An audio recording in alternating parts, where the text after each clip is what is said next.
रहा हूँ कि शफाउर रहमान इनोसेंट है, मजलूम है, मासूम है, उसके साथ जाती हुई है और उस पे गलत शफाउर रहमान पे यूएपीए लगा है।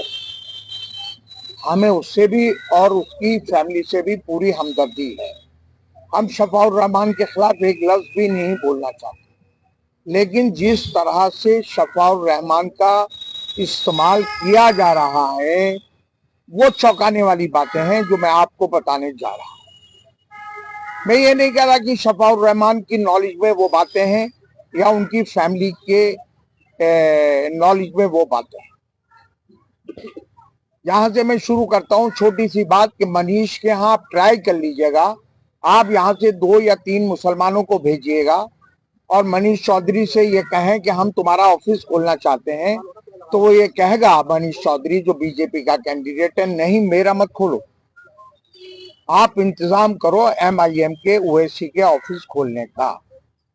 चलिए, हो सकता है कि आप इस बात को गलत माने, मेरे पास ये कंफर्म रिपोर्ट है, खुदा गवाह है, मैं हल्फिया ये बात कह सकता हूं कि क्राइम ब्रांच और स्पेशल स्टाफ इस टाइम पूरे जामिया नगर में बदमाशी का एक स्टाइल था, उन्हें क्राइम ब्रांच और स्पेशल स्टाफ धमका रहा है, फोन कर करके धमका रहा है, पर्सनली धमका रहा है कि तुम्हें ओवैसी के कैंडिडेट का इलेक्शन लड़ाना है।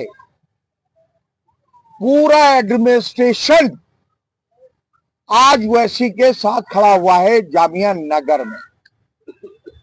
ये हकीकत है। अगर आप मुझसे अलग से पूछेंगे कि किस किस बच्चे के पास क्राइम ब्रांच या स्पेशल स्टाफ वालों का फोन आया है, तो मैं उनके नाम भी आपके बीच में खोल दूंगा।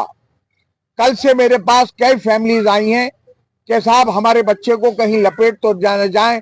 एक शख्स कल हमारे लिए गैदरिंग करे हुए बैठा था 50 लोगों की, वो एक उम्र में टोरीबाज रहा है, लेकिन अब एक नॉर्मल है, तो थोड़ा उम्र भी हो गई है, उसको उसी टाइम पर क्राइम ब्रांच से फोन आ रहा है कि तुम्हें एमआईएम के कैंडिडेट का इलेक्शन लड़ाना है, हम तुमसे कह रहे हैं। उसने डर के मारे, वो वहां मीटिंग अरेंज कर रहा था, डर के मारे उठ के चला गया। मैं ढूंढवा रहा हूं, बाद में वो मुझसे कहता आतिफ भाई आपके बीच में जो फोन आया था वो क्राइम ब्रांच से आया। आप एक बात बताइए, जितने खर्चा सारे कैंडिडेट्स का हो रहा है, आप फील्ड में हैं, आप देखिए। शफाउर रहमान तो 5 साल से जेल में है, किसान का बेटा है, खुद भी किसान है, कोई फैक्ट्रियां नहीं है। तकरीबन 1 करोड़ रुपए की सिर्फ झंडियां जाकिर नगर से शाहीन बाग तक लगी हुई हैं। पूरी पूरी गलियां पाट रही हैं। कौन फाइनेंस कर रहा है? ये कहां से फाइनेंस हो रहा है? क्योंकि मटेरियल हम भी मार्केट से खरीद रहे हैं। हमें ये पता है कि एक लड़ियों का जो बोरा है उसमें 25,000 लड़ियां होती हैं और वो तकरीबन 10,000 का आता है, और वो कितना एरिया कवर करता है। मेरा ये मानना, सिर्फ कल मैं जो ओखला विहार गया हूं, कम से कम 3-4 लाख रुपए की लड़ियां सिर्फ ओखला विहार में। एमआईएम पे इल्जाम लगा रहे हैं। मैं एमआईएम पे, मैं शफाउर रहमान पे नहीं लगा रहा, वो जेल में है। मेरा ये कहना है कि तमाम एजेंसियां, आप ये देखिए, हमारे लड़के झंडियां लगाते हुए रोज पकड़े जा रहे हैं, थाने से छुटाए जा रहे हैं, लेकिन एमआईएम का कोई भी जो झंडा या लड़ियां लग रही हैं, कोई भी पुलिस उनको चेक नहीं कर रही। जाकिर नगर हो, कहीं पर भी हो, एमआईएम की पूरी गलियां पाट दी गई हैं, पुलिस ने आज तक उनको टोका नहीं। और हम जब लगाने जा रहे हैं, रोज हमें लगाने में परेशानी हो रही है, और पुलिस कांग्रेस पार्टी की लड़ियां और झंडे हटा रही है। मैं इलेक्शन कमिश्नर से पूछना चाहता हूं कि लॉ तो सबके बराबर है ना, या इलेक्शन कमिश्नर अमित शाह का है? अमित शाह मोदी जिसको लड़ाएंगे, आरएसएस जिसको लड़ाएगी, उसकी झंडी और बैनर लगेंगे, उसकी लड़ियां लगेंगी, लेकिन कांग्रेस पार्टी की नहीं लगेंगी। ये दुश्वारी हमें रोज फेस करनी पड़ रही है। और वहां जो बच्चे अभी नए नए भर्ती हुए हैं, वो बसों में भर भर के लाए जा रहे हैं जामिया नगर में भीड़ दिखाने के लिए। ये मैं इल्जाम नहीं लगा रहा, मैं एक बात पूछ रहा हूं, आप सब बातों को कहेंगे, आप ये क्यों, आप इस बात का सबसे बड़ा सबूत है कि लड़ियां एमआईएम की इतनी कहां से कौन लगा रहा है, किसके इशारे पे लग रही हैं, और वो क्यों नहीं हट रही अभी तक, और पार्टियों की कौन हटा रहा है। रोज कांग्रेसी के 10 बच्चों को पकड़ के पुलिस ले जाती है, आपने कभी नहीं सुना कि एमआईएम के पकड़ी है। फौरन उन्हीं बच्चों से जो लगाते हुए होते हैं उनसे ही हटवाती है पुलिस, लेकिन एमआईएम के लोगों से क्यों नहीं हटवाती है पुलिस। तो ये बहुत गौर और फिक्र की बात है कि इस साजिश के पीछे कौन लोग हैं, कौन। मुझे पूरा यकीन है ओखला के लोगों, लेकिन मैं ये वैसे हिसाब से बात पूछना चाहता हूं कि उन्हें दिल्ली के अंदर सिर्फ उन्होंने दंगा पीड़ित ही क्यों ढूंढे। सीलमपुर में भी उन्होंने कोशिश करी शाहरुख को, क्योंकि 2 को लड़ा के 68 कॉन्स्टिट्यूंसी में बीजेपी ने ये मुद्दा बना रखा है, टिकट दे रहा है, एमएलए बनवा रहा है। भाई आप पॉलिटिक्स करते, 25 पे करते, 20 पे करते, तो हम एतराज करने वाले कोई नहीं होते। आप उन हलकों में जाके चुनिंदा बाकियों में क्यों नहीं खड़े किए। इसका सीधा मैसेज ये है कि आप जो जुबान जोरी लफाजी कहां पर भी फायदा पहुंचाते हैं और कैंडिडेट उतार के भी। मैं एक बात कहना चाहता हूं, आप मेरा तजर्बा देखिएगा, वैसे साहब संभल नहीं गए ना उन बच्चों से मिले। अब जब असेंबली का इलेक्शन यूपी में होगा तो वैसे साहब संभल से कैंडिडेट उतारेंगे। वो जो 4 बच्चे मारे गए हैं, शहीद हुए हैं, उन बच्चों की फैमिली के कैंडिडेट उतार देंगे। भाई आज उनकी मदद करिए ना, संभल वालों की। इलेक्शन के टाइम में जो आप उनको एज ए कैंडिडेट उतारते हैं, उससे पहले आप कहां हैं। क्या आपने उमर खालिद की कोई मदद करी लीगल? मैं फाइनेंशियली की बात नहीं कर रहा, लीगल उमर खालिद की करी, शर्जिल इमाम की करी, मीरान हैदर की करी। किस एक भी जो बच्चे बंद हैं दिल्ली में, किसी की आपने लीगल मदद करी? अगर आप उनके हमदर्द, आप कहते हैं कि ये बाहर आ जाएगा, मैं वैसे हिसाब से, मैं स्टेज से कह रहा हूं, शायद आप लोग नहीं पहुंच रहे हैं, ये नहीं है कि मैं किसी की कॉपी कर रहा हूं। मुख्तार अंसारी 2 बार जेल में रहते हुए एमएलए बने और वो 10 साल जेल में ही गुजारे उन्होंने, और जेल में शहीद हो गए।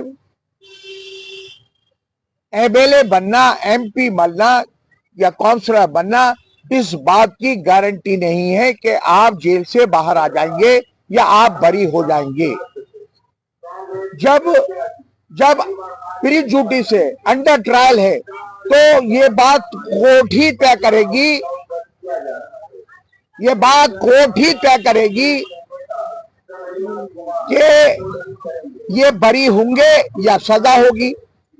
ये ओखला की जनता तय नहीं करेगी या मुस्तफाबाद की जनता तय नहीं करेगी कि ये बरी होंगे और जेल से बाहर आ जाएंगे।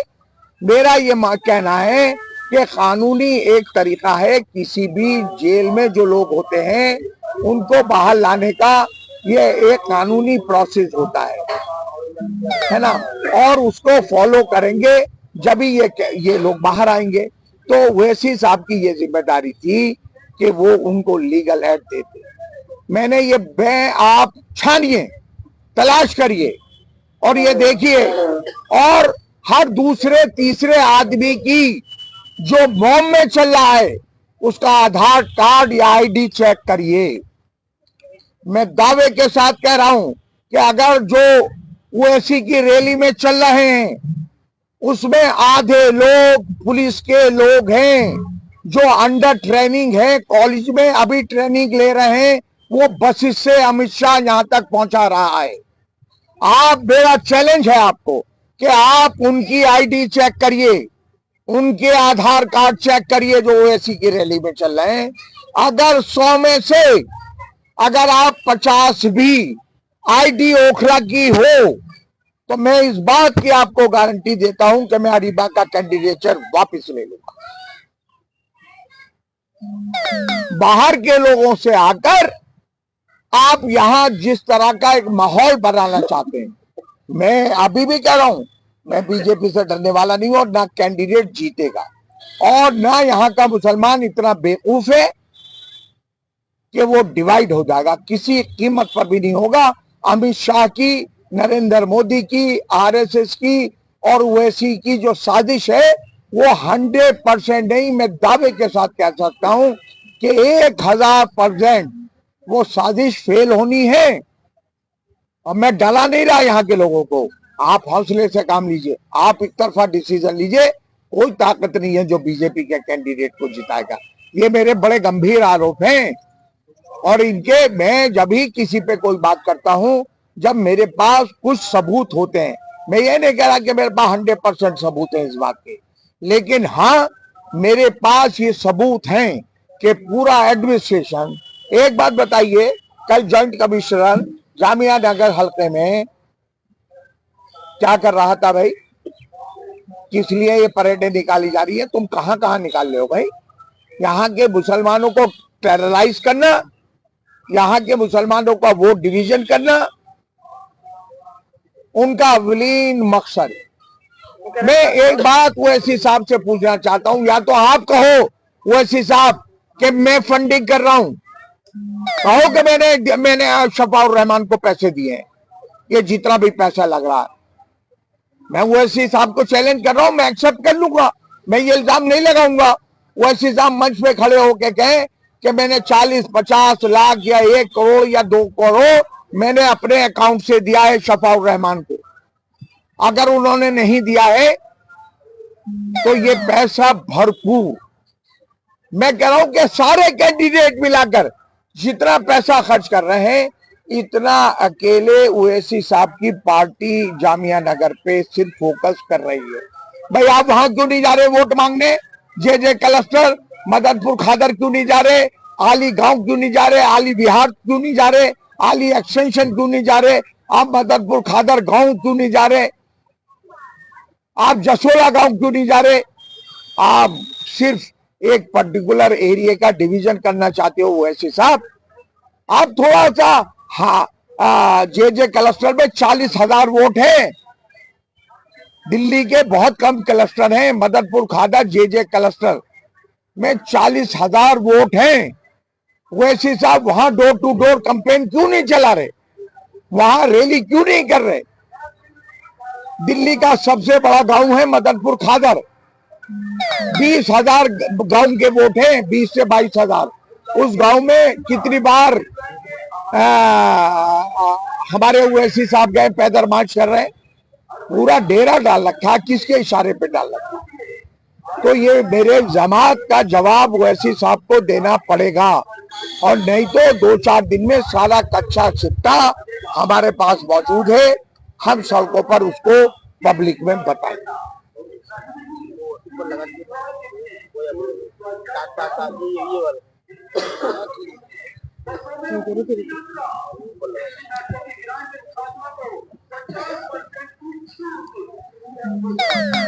कोई लोग कुछ बात पूछना चाहते हैं तो पूछ सकते हैं। आपने जॉइंट कमिश्नर की बात करी है, जॉइंट कमिश्नर को उनसे बात हुई थी कल, वो बताए थे कि इलाकों में किसी तरह की कोई घटना ना घटे और पोलिंग बूथ पे बदमाशियां ना हो, तो उसके लिए जो इससे पहले बहुत इलेक्शन हुए हैं।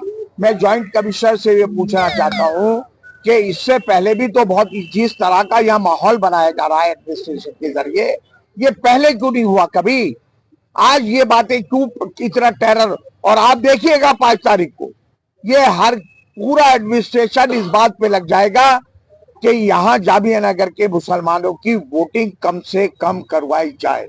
इतना रोका टोकी होगी, इतनी फोर्स होगी, ये बात मैं अभी आप सब लोगों को आगाह कर रहा हूं और ये बात आप 5 फरवरी को नोटिस करें, है ना? कोई और पूछना चाहते हैं? आप पूछिए सर। आप जो MIM पे गंभीर आरोप लगा रहे हैं कि बीजेपी फंडिंग कर रही है इसको, तो आप इतना लेट क्यों बोल रहे हैं? आपने शुरू से ये बात क्यों नहीं? देखिए, जब तक आपके पास कोई सबूत हो, इलेक्शन में एलिगेशन लगाना बड़ा आसान है ना। मैं एक बात कह रहा हूं, मैं खुद ये कह रहा हूं कि जहां से मेरा मटेरियल आ रहा है, प्रिंट मटेरियल, झंडे सदर से आते हैं सबके, उनके भी सदर से आ रहे हैं। मेरे पास ये बात सबूत है कि तकरीबन 1 करोड़ रुपए की सिर्फ झंडियां आई हैं जो क्रॉस करके लगाई जा रही है। और दूसरी बात ये, कानूनी तौर से इलीगल है, कानूनी तौर से आप सड़क को क्रॉस नहीं कर सकते। इलेक्शन कमिश्नर की टीमें घूम रही हैं, तो MIM की जो क्रॉस लाइन है, पूरा ओखला बिहार चले जाइए, पूरा इधर डी ब्लॉक साइड, सारी जगह चले जाइए, क्रॉस करके आप पे केस रजिस्टर्ड होना चाहिए और इलेक्शन कमीशन की टीम आए, उनको हटाए। कंपटीशन में हम भी इलेक्शन लड़ रहे हैं, कंपटीशन में जब हम लगा रहे हैं भाई, कंपटीशन तो करेंगे ना। वो एक झंडे 10 झंडे बांधेंगे तो 2 झंडे तो हम भी बांधेंगे। जब हम बांध रहे हैं कांग्रेस के, तो एडमिनिस्ट्रेशन पूरी ताकत लगाए हुए है कि वो झंडी है ना लगे। आसिफ साहब, एक बड़ा आरोप ये लगा रहे हैं कि पुलिस के लोग इनका जो प्रचार कर रहे हैं, क्या इसके सबूत हैं आपके पास? मेरे पास सबूत है। मैं आपको उन लोगों के मोबाइल नंबर चेक करवा सकता हूं, उससे बड़ी और बात नहीं कर सकता। जो कभी टॉरी रहे हैं इस एरिया के, कभी उन्हें क्राइम ब्रांच या स्पेशल स्टाफ को जरूरत रही है, आज उनके मोबाइलों पर क्राइम ब्रांच, मोबाइल पे कह रहा हूं, मोबाइल पे आ गया, फोन किया तो इसका मतलब मोबाइल पे रिकॉर्ड हो गया ना। मैं जो भी इल्जाम मैं सबूत के साथ लगा रहा हूं। मैं आपसे सबसे बड़ी बात कह रहा हूं, आप आज वो जा रहे हैं फैजलबाद, जितने भी लोग हो, कम से कम आप उनसे ये तो कह सकते हैं, आप मर्जी से, ये नहीं वो कहेंगे इनके चेक कर लो, हो सकता है कोने में लोकल खड़े हो, आप रैंडम अचानक आप भीड़ में घुसिए, कहना भाई साहब जरा आधार कार्ड दिखा देना, ID दिखा देना, आप 100 की चेक कर लीजिएगा। अगर 80 लोग ओखला के बाहर के ना हो तो मैं आपके साथ प्रेस कॉन्फ्रेंस नहीं करूंगा। पुलिस के लोग बता रहे हैं। मेरा तो ये कहना, वो बताएं कि वो कहां से आए। मेरा ये कहना कि वो अंडर ट्रेनिंग, वो जो कॉलेज है इनके दिल्ली में, जहां पुलिस को ट्रेनिंग दी जाती है, बच्चे नए उम्र के लड़के आते हैं, उनको बसों के जरिए ढो ढो के लाया जा रहा है। और अगर वो पुलिस के नहीं है तो उनसे पूछिए कि भाई आप ID दिखाओ, आप ओखला के भी नहीं है, तो फिर आप कहां से आए हैं यहाँ इलेक्शन लड़ाने? आसिफ साहब, अब जो ये इल्जाम लगा रहे हैं कि बीजेपी फंडिंग कर रही है MIM को, उससे बीजेपी को क्या फायदा? वो शायद गलत फहमी में है कि यहाँ का वोट 3 लोगों में डिवीजन हो जाएगा। वो गलत फहमी में है। गलत फहमी तो कोई भी पाल सकता है ना। वो ये गलत फहमी में है बीजेपी कि हम MIM को इतनी फंडिंग करते हैं कि उसको उस स्टेज पे ले जाएं जो लोग उसको कंसीडर करने लगे, है ना, और वोटों का 3 जगह डिवीजन हो जाए। मैं दावा कह रहा हूं फिर भी बीजेपी का कैंडिडेट नहीं निकलेगा। मेरे पास आंकड़े हैं, जब आप अगली मीटिंग करेंगे तो मैं आपको आंकड़े बताऊंगा। अगर कोई कैंडिडेट 20-25 हजार तक भी वोट लेकर जाता है ना, एक कैंडिडेट, दूसरा अगर 50,000 भी लेके जाता है ना, फिर भी बीजेपी से नहीं हारता जामिया नगर का कैंडिडेट, फिर भी नहीं हारता। मेरे पास पिछले 8-10 इलेक्शनों के डाटाज हैं और वो उसमें नेट पे पड़े हुए हैं, मेरे पास नहीं है। वो आप भी तलाश कर सकते हैं, कंपैरिजन कर सकते हैं, आप चेक कर सकते हैं उनको। आसिफ भाई, अब तक आप जो है डेवलपमेंट के नाम पे ही वोट मांग रहे थे। अमतुल्ला खान लोगों को बीजेपी से डरा रहे थे, वो कह रहे थे बार बार बीजेपी जीत जाएगी, हम इतनी मेहनत कर रहे हैं, बीजेपी वाले मेहनत करवा रहे हैं ताकि हमारा वोट बढ़ जाए। अब आप वही बात कह रहे हैं। मैं कह रहा हूँ आसिफ भाई, आप वही बात कह रहे हैं, आप तो पिछले कुछ दिनों से अमतुल्ला खान कह रहे हैं, तो इस सिलसिले में अमतुल्ला खान से कोई बात हुई है आपकी? नहीं, हमारा तुल्ला ये कह रहा है कि मुझे वोट दे दो, नहीं तो बीजेपी जीत जाएगी। मैं ये कह रहा हूं कि बीजेपी पूरी ताकत लगा दे। मेरा ये चैलेंज है कि बीजेपी नहीं जीतेगी। मेरे स्टेटमेंट और अमानतुल्लाह के बिल्कुल बात। ओवैसी को जिताना चाहती बीजेपी? ये एक साजिश रची जा रही है, लेकिन बीजेपी की भी और ओवैसी की भी। ये मंशा कामयाब किसी कीमत पर नहीं होगी। मुझे जामिया नगर के वोटर्स, देखिए आप एक बात महसूस करिए कि जामिया का वोटर बिल्कुल साइलेंट है, आप महसूस करते होंगे। उस साइलेंट की वजह ही यही है कि हर फर्द इस बात को महसूस कर रहा है कि डिवीजन नहीं होने देंगे, डिवीजन नहीं होने देंगे। नहीं, अभी तक वो वोटर अरीबा के फेवर में 100 को पर आ गया होता। हर फर्द फिक्रमंद है कि वोटरों का डिवीजन नहीं होगा। ये मैं तो कह रहा हूं पूरी अमित शाह ताकत लगा ले, नरेंद्र मोदी लगा ले, ये सीट बीजेपी को नहीं जाएगी। मैं डरा नहीं रहा, मैं तो ओवैसी की पोल खोल रहा हूं कि किस तरह से वो आरएसएस और बीजेपी का काम कर रहा है। जिस तरह से हिंदुओं में आरएसएस और बीजेपी काम करती है, सेम उसी एजेंडे पे मुसलमानों की आरएसएस जो है एमआईएम है। सेम इसी पैटर्न पे ओवैसी, जैसे मोहन भागवत या अमित शाह काम कर रहे हैं हिंदुओं में, उसी पैटर्न पर वैसी मुसलमानों को भड़काना या मुसलमानों का गलत मैसेज देना। भाई आरएसएस बीजेपी क्या कर रही है, हमारी निगाह में हिंदू भाइयों की इमेज खराब हो रही है ना, कि भाई इस तरह से मॉब लिंचिंग कर रहे हैं, इस तरह से वो मारपीट कर रहे हैं, इस तरह से मस्जिदों में। हम उन्हें ऐसे ही, वो ऐसी चाहता है कि मुसलमान भी ये काम करें। तो मुसलमानों की इमेज हिंदुओं में खराब होगी या हिंदू भाइयों में नहीं होगी? आज अमित शाह और नरेंद्र मोदी, ये हर कैंडिडेट बीजेपी का जो है ओखला और मुस्तफाबाद की कर रहा है। वो लल्ला बादली से, वो लल्ला रोहनी से और ओखला का जिक्र कर रहा है भाई बीजेपी का कैंडिडेट, क्योंकि उसे पता है कि मैं जब वो इसी को गलियाऊंगा और ये बताऊंगा कि इसने, जिन्होंने हिंदुओं को मारा है, वो कैंडिडेट उतारे तो मुसलमान हिंदू भाई वहां भड़केगा, है ना। अब तक जो है को दो सभा हो चुकी है, तो उन्होंने आपका या अरीबा का जिक्र अब तक नहीं किया है। करे ना, उन्होंने अमानत को ही टारगेट किया है। आज आपने एक तरह से कहे हम सवाल, तो आपने उनको उंगली कर दी है। ऐसा तो नहीं है, अगर अगला भाषण उनका हो यहाँ तो इस बार आप रहेंगे टारगेट में? मुझे करें टारगेट, मुझे कोई एतराज नहीं है। आप चाहते हैं करें? है नहीं, चाहने की बात नहीं है। मैं तो ये बात पूछना चाहता हूं, या तो भाई देखो, आप भी मान रहे हैं ना, हम भी मान रहे हैं कि इनोसेंट है शफाउर रहमान।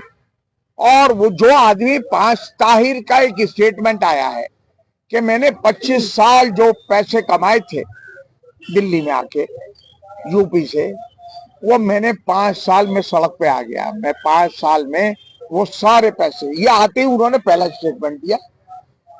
इसमें कोई शक नहीं कि शफाउर रहमान फाइनेंशियली टूटेगा, इसमें कोई शक की बात नहीं। किसान है, चाहे कितना ही बड़ा जमींदार हो, जमीनों से ही तो उसकी आमदनी है, कोई फैक्ट्रियां तो है नहीं। तो मैं शफाउर रहमान ये नहीं कह रहा कि शफाउर रहमान की नॉलेज में ये सारी बातें हैं, वो तो जेल से आ रहा है, जेल में जा रहा है। लेकिन इतनी बड़ी तादाद में, या तो ओवैसी साहब ये बात कहें कि भाई ये फंडिंग पार्टी ने करी है, एमआईएम ने, ये पैसे हमने चेक के जरिए या ड्राफ्ट के जरिए शफाउर रहमान को दिए, तो मैं कोई नहीं एलिगेशन लगाने वाला हूं। लेकिन शफाउर रहमान वहां अगर 1 करोड़ रुपए की सिर्फ झंडियां लग जाए, 1 करोड़ के झंडे लग जाए, बाकी खर्चा कितना होता है ये मुझे पता है ना, मैं इलेक्शन लड़ता चला आ रहा हूं, है ना। कितना खर्चा इलेक्शनों में होता है मुझे पता है। अगर उन्होंने सबूत दिखा दिया, अगर उन्होंने कोई भी सबूत दिखा दिया एमआईएम वालों ने कि हमारी फंडिंग खुद है, तब आप क्या करेंगे? वो ये दिखाएं कि 1 करोड़ की जो हमने झंडियां लगाई है ना, ये हमने फंडिंग करी। मैं माफी मांग लूंगा आपके चैनल। इसी मुद्दे पर अरीबा जी से भी बात कर लेते हैं, ये माइक आपका इस विषय पर क्या कहना है? ये मुझे दे दीजिए पूरा, ये पूरा दे दीजिए प्रस्ताव। मैंने तो सब कुछ अरीबा को दे दिया है।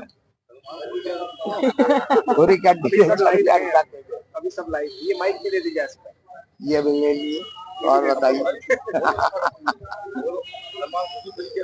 जी, इस विषय पर हाँ मैं आपको बोलूंगी। क्या कहना है पहले आप अपना सलमान हाँ हाँ देखिए देखिए, जो बातें अभी मेरे वालिद साहब ने आपके सामने साझा करी है, उसमें मैं ये नहीं कहूँगी बहुत हद तक 99% 100% उसमें सच्चाई है। और जिस तरीके से देखिए हर चीज ग्राउंड पे अवेलेबल है, हर चीज ग्राउंड पे दिख रही है, ये कोई किताबी बातें या फर्जी बातें नहीं हो रही हैं। आप अभी एरिया में जाके राउंड लगाइए, आप खुद इस बात के गवाह बन जाएंगे कि जिस तरीके से हम लोग अपना प्रचार कर रहे हैं या हम अपनी सामग्री लगाने का काम कर रहे हैं, लगातार पुलिस रोज डेली आके हमारे लड़कों को पकड़ती है, उन्हें परेशान करती है, थाने में बिठाती है कि सामग्री नहीं लगने देंगे। लेकिन आप, और उसके बाद हमारी कई जगह लड़ियां तोड़ी भी जाती है, उनको हटाया भी जाता है। ठीक है, इलेक्शन प्रोसीजर है, उसके कुछ रूल्स होते हैं, रेगुलेशन होते हैं, लेकिन मेरा ये सवाल है, क्या वो रेगुलेशन सिर्फ कांग्रेस पार्टी के लिए हैं? वो ही रेगुलेशंस एमआईएम के लिए क्यों नहीं अप्लाई हो रहे हैं? कहीं भी उनकी टूटी हुई लड़ियां क्यों नहीं दिख रही हैं? कहीं भी उनके लड़कों को क्यों नहीं पकड़ा जा रहा है जब वो लोग किसी तरह के झंडे या लड़ियां लगा रहे हैं? तो ये बात लड़ते तो मैं उनको समर्थन दे देती, लेकिन मैं एमआईएम जैसी पार्टी को समर्थन नहीं दे सकती। मैं ओवैसी साहब जैसे आदमी को समर्थन नहीं दे सकती जो बीजेपी की बी टीम का काम कर रहे हैं, जो स्पॉन्सर कर रही है बीजेपी उनको। इस वक्त सारी फंडिंग बीजेपी द्वारा उनको करी जा रही है। और इन 2 सीटों पे आप देखेंगे, स्पेशली मैं ओखला की बात करूंगी कि किस तरीके से 1-1 करोड़ की सामग्री मंगाई जा रही है। मनीष चौधरी की तरफ से फंडिंग हो रही है, बीजेपी के आला कमान की तरफ से फंडिंग हो रही है, पुलिस की जितनी एजेंसियां हैं उनकी तरफ से हर तरीके का सपोर्ट एमआईएम को दिया जा रहा है। ये माहौल खराब करने की कोशिश करी जा रही है इलाके का। आप ये बताइए, ये कल जॉइंट सीपी ने यहाँ पे जो राउंड लगाया, कितने हलकों में, कितने एरिया में राउंड लगाया? आपके पास इंफॉर्मेशन है? उधर क्यों नहीं गए? बाकी एरियाज में जहां एमआईएम प्रचार नहीं कर रही, उन एरियाज में क्यों नहीं गए? यहीं पे क्यों टेरर बनाने की कोशिश करी? इन्हीं मुसलमान इलाकों में क्यों घूमे? यहीं पे क्यों खौफ का मंजर दिखाने की कोशिश करी? और भी जगह जाएंगे, अभी तो टाइम नहीं लगेगा। हाँ, वो चलिए देखने की बात है, लेकिन अभी जो हुआ है मैं उस पर बात करूंगी ना। होना तो बहुत कुछ है, क्या हो रहा है अभी बात उसकी है। सिर्फ मुसलमान इलाकों में आपने क्यों पैदल मार्च करा? जॉइंट सीपी ने सीधा सीधा एजेंडा है बीजेपी को फायदा पहुंचाने का। और अभी शिबली भाई ने एक सवाल करा कि वो अपने मन से टारगेट वाला जो सवाल था आपका, तो इम्तियाज साहब ने तो मुझ पे तब टारगेट कर दिया था जब मेरा टिकट भी नहीं हुआ था। तो वो तो हमसे तब से बौखलाए हुए हैं, तब तो हमारा टिकट भी अनाउंस नहीं हुआ था, तभी उन्होंने हमें टारगेट करना शुरू कर दिया था। और कहीं ना कहीं देखिए, साफ जाहिर है ये बात कि जिस तरीके से पूरा इलेक्शन आप देखिए और शिफा भाई का किस तरीके से इस्तेमाल हो रहा है ये देखिए। आज शायद ओवैसी साहब फिर आ रहे हैं, मेरे शायद इल्म में है ये बात, 4थी बार आ रहे हैं, लेकिन 4 बार में भी एक आदमी के घर नहीं गए। ना उमर खालिद के घर गए, ना मीरान हैदर के घर गए, ना शर्जील इमाम के घर गए। किसी के घर नहीं जाके झांके, एक बार हमदर्दी किसी के लिए नहीं फूटी। जैसे केजरीवाल जी की हमदर्दी बांग्लादेश की माइनॉरिटी के लिए फूटती है, लेकिन अपने मुल्क के संबल की माइनॉरिटी के लिए नहीं फूटती, ऐसे ही ओवैसी साहब की हमदर्दी जो है वो एक ही आदमी के लिए फिलहाल है। हाँ, जब यूपी में इलेक्शन होगा तो वहां के लिए हमदर्दी फूटेगी। जहां जहां इलेक्शन होता है, इलेक्शन के हिसाब से उनकी सिंपैथी निकल कर आती है। तो ये बात मैं आपके सामने जाहिर कर रही हूँ, और आप लोग अपने लेवल पे भी ये चीज सर्वे कर लीजिएगा अगर हम गलत बयानी कर रहे हैं। हम बहुत जल्दी आपके सामने जो हमारे पास सबूत हैं और प्रूफ्स हैं, जो हमने ये बात आज क्यों निकाली है, क्योंकि आज हमारे पास सबूत है। मैं 4 दिन पहले आपसे ये बात करती, आप लोग मेरी बात हवा में उड़ा देते कि इलेक्शन है, हर कोई ये बातें करता है। सबूत के साथ मैं आपसे ये बात कर रही हूँ, और सबूत भी मैं आपको 1 आध दिन में साझा कर दूंगी कि किस तरीके से पूरा सिस्टम, पूरा एडमिनिस्ट्रेशन, सारी अथॉरिटीज जो सेंटर के अंडर में आती हैं। देखिए, दिल्ली में 3 चीजें हैं जो सेंटर के कंट्रोल में, मेजॉरिटी जो कंट्रोल है दिल्ली में